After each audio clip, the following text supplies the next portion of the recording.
était notée donc la mère des amours, c'est Vénus. Unique des phases qui gagnent, c'était donc apparemment la Lune.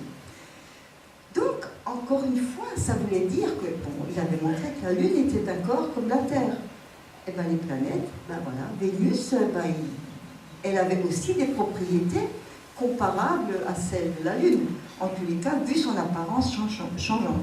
Maintenant, il faut expliquer pourquoi les phases changent comme ça.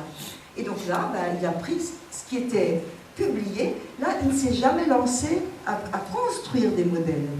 Lui, c'était un observateur et un analyseur. Il analysait parfaitement des observations extraordinaires en choisissant évidemment toutes les possibilités théoriques, tous les modèles, et en regardant très rigoureusement avec quel modèle les observations collaient le mieux. Alors, donc, voilà le premier modèle, c'est Ptolémée. Alors là, vous voyez, il est dessiné de façon, je pense, plus visible. Donc, je vous rappelle la Terre au centre, donc la Lune tourne autour, le Soleil est très loin, et là, c'est donc, ça, c'est c'est donc le fameux déférent, et Vénus tourne sur ce déférent, vous voyez, il tourne et s'enroule autour, comme ça. Et tout à fait au bout, en noir, c'est le Soleil. Ça veut dire que si vous regardez ça en perspective, la Terre voit donc le Soleil là-bas, et puis Vénus qui tourne autour de ce point, hein, ce point-là. Vénus tourne autour de ça. Ben voilà, ça vous donne ça. Ben, vous regardez l'éclairement de Vénus, c'est pas tout à fait ce qu'il a observé, hein, parce que là, en fait, c'est jamais complètement brillant, alors que lui, il l'a vu complètement brillant, mais tout petit. Et puis, il voit beaucoup trop souvent, il n'y a pas de Vénus gibbeuse, par exemple. On voit bien que ça ne colle pas. Et donc, ben, il a essayé, et puis il y a vraiment beaucoup de bonne volonté. D'ailleurs, il a aussi essayé le modèle de Tycho Brahe, qui était beaucoup plus raisonnable pour ça. Je ne vous le montre pas parce qu'il collait bien le modèle de Tycho Brahe. Mais il a préféré, évidemment, prendre celui qu'il jugeait le plus simple, donc le plus réaliste, le modèle de Copernic. Et là, c'est très simple. Vous avez le Soleil et tout le monde qui tourne autour du Soleil. Donc, vous avez le Soleil, vous avez la Terre là, qui regarde donc la Lune de dos quand elle est très grande. Donc, les petits croissants, ils sont grands, forcément. Et quand elle est loin, elle est petite et brillante, puisque le Soleil est de face. Là, ici, on voit très bien.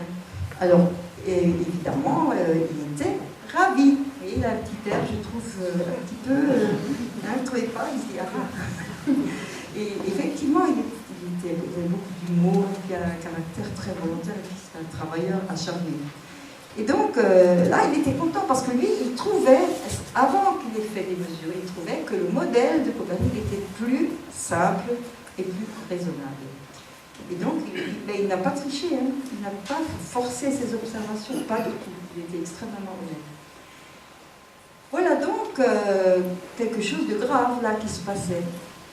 Il apportait un argument fort en faveur d'une thèse qui n'était pas acceptée en ces époques-là. Et là, il a commencé en fait à... Quand c'était sa descente aux enfers, plus ou moins au point de vue social. Parce que ça, il a pu le dire tant qu'il n'a pas dit trop fort. Les jésuites étaient d'accord, les cardinaux étaient d'accord, mais l'Inquisition en particulier n'était pas d'accord. Alors, peu importe, en tous les cas, mais ça voulait dire révolution. Alors, il y avait encore une autre, donc c'était donc, on a déjà la Lune, on a les phases de Vénus. Maintenant, je vous ai dit 5, hein. Maintenant, ce sont les satellites, donc qui ne s'appelaient pas galiléens, bien sûr, mais les satellites qui les a découverts, que nous appelons galiléens, de Jupiter. Alors, actuellement, s'il y a des amateurs parmi vous, je le sais, en regardant dans une petite lunette, là, vous voyez ça, vous voyez Jupiter, et puis des petits points autour. Et c'est exactement ce qu'il a vu. Et donc, il a appelé ça des étoiles. Là, vous voyez sa lunette qu'il a utilisée pour regarder Jupiter. Et il a fait ses observations à Venise et à Padoue. Et puis, vous voyez, il avait du succès. Évidemment, c'était vraiment quelque chose de très... Tout le monde le connaît. Enfin, il y avait beaucoup, vous avez une grosse renommée. Et alors, qu'est-ce qu'il a vu? Alors, il a regardé, et puis là, vous voyez, c'est une animation. Ça, c'est le livre dans lequel il écrivait. Regardez, il a dessiné chaque fois la position des petites étoiles. Il ne savait pas ce que c'était. Et le rond, c'est toujours Jupiter. Et il a mis un numéro à côté pour faire la suite. Et vous voyez, quand on le fait tourner très vite, c'est un peu comme un dessin animé, et puis on se dit, oui, ben voilà, il a effectivement porté toutes ces observations, vous voyez, comme ça, les unes sur les autres, et il a bien vu que les petites étoiles, on pouvait les retrouver d'une image à l'autre sans les connaître, bien entendu. Mais ça, il fallait avoir beaucoup d'imagination, vous êtes d'accord? Moi, je ne sais pas, là-devant, trouver qu'il y en a 4 différents, et comment ces 4 tournent autour de Jupiter, c'est quelque chose de très très difficile. Et il l'a fait. Alors, en fait, c'est évidemment là, dans ce cas-là, voilà, Jupiter, et puis les 2 petites étoiles, et bien là, donc lui, il est là, il regarde la Terre, il regarde là, puis donc, c'est ce qu'on voit, Et donc là, vous avez le mouvement qui est proposé, donc, et vers la Terre, donc ça se projette de façon à ce qu'on voit ceci. Et donc vous avez Callisto qui est là, et Ganymède et Europa qui sont là, qui sont très proches, donc il n'en a vu qu'un seul, là, parce que c'était trop proche, il n'avait pas les séparés. Et là, il y en a vu 4, il y en avait tous les 4, et c'était très important, parce que, évidemment, il savait là qu'il y en avait 4, et donc il a observé ça pendant plusieurs mois, sans relâche. Et finalement, donc, il a pu montrer ce que montrent ces dessins. Et ben voilà, que là aussi, il y avait quelque chose qui faisait que la Terre n'était pas unique, puisque on pensait que tout tournait autour de la Terre. Mais là, il a prouvé que des petits corps tournent autour d'une autre planète, comme la Lune tourne autour de la Terre. Donc, encore une fois, il a détrôné la Terre de sa fausse place centrale. Et c'était quelque chose, évidemment, qui ne lui a pas valu l'amitié de tout le monde. Et du coup, il avait encore un argument supplémentaire pour dire, eh bien, vous voyez, ça marche pour ce système-là. Alors, là, les lois doivent être les mêmes. Et donc, ces lois expliquent aussi que les planètes tournent autour du Soleil. Et du coup, il a même sans le faire exprès, il a déjà eu un petit peu l'intuition que les planètes tournent à peu près toutes dans un plan comparable, dans un disque qui est très très mince, très étroit, très mince. Donc, mettons, ces idées et ce qu'il en a tiré allaient même plus loin que ce qu'il disait, du moins dans son premier livre, en tous les cas. Encore une fois, il était très content. Voilà, il avait encore quelque chose d'important en faveur de cette thèse qu'il trouvait la meilleure, celle de Copernic. Actuellement, comment on a pu continuer? Alors, je vous montre quelques images. Bon, vous savez que la Terre, Vénus, bon, là-bas, vous avez Mars et puis Mercure. Alors, lui, je vais uniquement je vais parler de Vénus, bien sûr. Alors, Vénus, maintenant, justement, ce qu'il a proposé, ça s'est avéré juste, mais il ne pouvait pas donner une idée, parce qu'il a montré des phases, là, mais il n'avait pas assez, évidemment, de puissance et de résolution dans sa lunette pour voir s'il y avait des montagnes.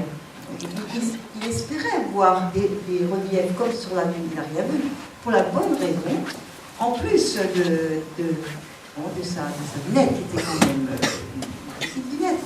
Mais, de toute façon, même maintenant, au Mont Palomar, et même ailleurs, les grands télescopes, eh bien, on ne peut pas voir le détail de ce qu'il y a à la surface de la Lune parce qu'elle est entourée d'une épaisse atmosphère. J'ai dit quoi? Oh, pardon. Merci, c'est que vous écoutez bien. Merci. Oui, Vénus, une très épaisse atmosphère, qui d'ailleurs explique qu'il fait tellement chaud, puisqu'il y a l'effet de serre qui joue, il y a 400 degrés à la surface, on le sait maintenant. En tous les cas, ce qui était étrange, pendant très très longtemps, c'était à cause de la présence de cette énorme atmosphère, on ne pouvait mesurer que ce que Vénus voulait bien nous montrer, à savoir ça, donc son atmosphère. Et alors on suivait, mettons ce Y là, vous voyez, ce Y, pour voir comment tourne la planète. Et on est arrivé à 4 jours. Et 4 jours, c'était assez rapide quand même. Hein, et alors, en fait, c'était tout à fait faux. Parce qu'avec les différentes sondes, bon, il y a la Vénéra, et puis il y a surtout eu plus récemment Magellan, qui a permis, par des radars, des approches radars, de mesurer les reliefs à la surface de Vénus et aussi de voir comment Vénus tourne. Puisque en mesurant les détails de la surface, eh bien, on voit bien si les détails s'échappent avec une période de 4 jours ou pas. Et aux surprises, la planète était presque immobile. Elle tourne en 243 jours. Et dans le mauvais sens, en plus, dans l'autre sens. Parce qu'elle a eu des petits chocs au moment de la formation. Enfin, il y a beaucoup d'hypothèses pour expliquer ça. En tous les cas, on sait maintenant, effectivement, donc ceux qui pensaient et ne pouvaient pas démontrer, Vénus a des montagnes, elle a beaucoup aussi de volcans, des volcans en forme de crêpe un peu, et puis des volcans plus élevés. Et puis il y a une nouvelle mission Vénus Express qui va aussi nous apporter, des superbes renseignements et informations. Dans cette même catégorie, je dis quand même quelques mots de Mars, parce que en fait, ce que Galilée a montré, c'est que les planètes étaient des corps comme la Terre. Et donc, Vénus, oui. Maintenant, quelques mots sur Mars, parce que c'est quand même une planète qui est importante et qui fait rêver, qui a fait couler beaucoup d'encre. Et donc, à cause de sa grande balise Marineris, là, une fois, c'est pour ça qu'on pensait qu'elle était habitée, parce qu'on la voit ainsi, pas aussi bien que le télescope spatial, mais on la voyait avec des petites taches colorées, puis on la voyait avec aucune tache colorée. Donc on s'est dit, il y a des moissonneurs, il y a des agriculteurs, etc.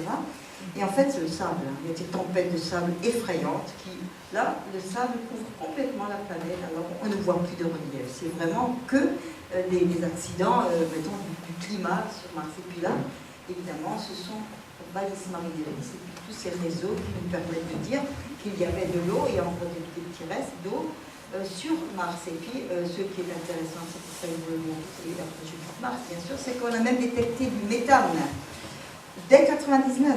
Puis en 2001, en 2003, 2004, c'est Mars Express. Et en 2009, des observations sur le volcan de Mauna Kea à 4200 mètres d'altitude. Et donc, on a trouvé du méthane et du formaldéhyde, un tout petit peu de formaldéhyde. Et donc, on s'est dit, bon, ça veut dire qu'on espère trouver quelque part un indice d'une vie pré-biotique, enfin, quelque chose qui a pu peut-être, qui pourrait conduire à la vie. On n'a rien trouvé. Mais bon, évidemment, ces découvertes-là du méthane sont extrêmement importantes pour cette exobiologie. Jupiter, donc les fameux satellites, on les connaît bien, c'est une image prise aussi au Mauna Kea en infrarouge par Gemini, et on voit bien la structure, ce qui est très compliqué. Et ça, Galilée ne pouvait bien entendu pas le voir. Voilà les 4 satellites galiléens avec Io ici, et ces satellites, on les connaît très bien maintenant. Enfin, même pas assez, on a toujours envie de les mieux connaître. Io, donc, qui est surtout bien connue et pour ces volcans, parce qu'elle est proche, donc il y a des effets de marée énormes qui la rendent instable. C'est pour ça qu'il y a des tremblements de terre, et puis il y a des éjections effrayantes de lave. Et puis Europe, qui a toujours passionné aussi les gens qui cherchent la vie, parce que c'est comme une boule de billard qui est pleine de glace et fracturée, c'est de la glace fracturée. Et donc, je vais montrer les images plus récentes. Et donc, il y a des théories qui disent, comme tout corps qui se comprime, évidemment, toute sphère à l'intérieur, plus on s'enfonce, plus il va faire chaud. Et donc, il était tout à fait logique d'imaginer que puisqu'il y avait de la glace en haut, plus bas, la glace fondait, il faisait plus chaud, donc elle fondait. Et donc, il y a cette théorie d'un océan en dessous de la couche de glace. Et donc là aussi, il y a des gens qui disent, puisque sur la Terre, on trouve des êtres vivants dans des conditions inouïes, là où il fait très froid et là où il fait très chaud, il y a peut-être des algues là-bas. Mais on n'en sait strictement rien. Mais enfin, c'est une avancée aussi que Galilée ne pouvait pas prévoir. Mais par contre, Démocrite au début, vous voyez, il disait qu'il y a des mondes divers, et ça, il avait raison, tout en ayant une parenté absolument indéniable. Et puis Ganymède et Callisto. Donc tout ça, c'est grâce aux missions spatiales qu'on connaît. Mais ce que l'on connaît aussi, et qui est toujours en accord avec ce que Galilée avait trouvé, c'est que Saturne, lui aussi, il a une kyrielle. Alors là, c'est 60, Jupiter aussi, plus de 65 satellites. Et Saturne aussi, on a une soixantaine. Donc on en trouve tout le temps, des satellites, plus que les rochers qui constituent ces anneaux. D'ailleurs, toutes les grosses planètes ont des anneaux assez fins, mais ont des anneaux. Et donc, tout ça, ça fait partie d'un système, vous voyez, donc le Soleil, et donc toutes les planètes qu'on a vues tout à l'heure, les planètes que nous connaissons bien, Jupiter, et ensuite il y a Saturne, Uranus, Neptune. Et au-delà, il y a les transneptuniens, ça veut dire c'est des petits corps. Parce que depuis qu'on a décidé que Pluton n'est plus une planète, c'est parce que c'est en connaissance de cause. Une planète doit tourner autour, doit être sphérique, doit tourner donc autour du Soleil et faire le vide. Ça veut dire qu'il ne faut pas qu'il y ait 2 terres ou 3 terres sur son orbite ou sur l'orbite approximative. Or, Neptune, tout ça, c'est des objets, Pluton, tout ça, c'est des objets transneptuniens, dont Pluton est un exemple, donc c'est devenu une planète naine. Et il y en a beaucoup, vous voyez, ça fait toute une ceinture, la ceinture de Kuiper. Tout ça, ça continue à tourner donc autour du Soleil, ça veut dire c'est vraiment la théorie de Copernic parfaitement contrôlée, parfaitement démontrée. Et là, vous avez de nouveau donc, le Soleil, l'orbite de Pluton, là, vous voyez, qui est en biais en plus, qui est une des planètes de la ceinture de Kuiper. Et là, la ceinture de Kuiper, c'est des tout petits bouts. Et tout autour de ce système solaire, il y a une grande sphère pleine de petits noyaux glacés. Nous redonnons maintenant le contrôle de votre appareil de télévision jusqu'à la prochaine émission de...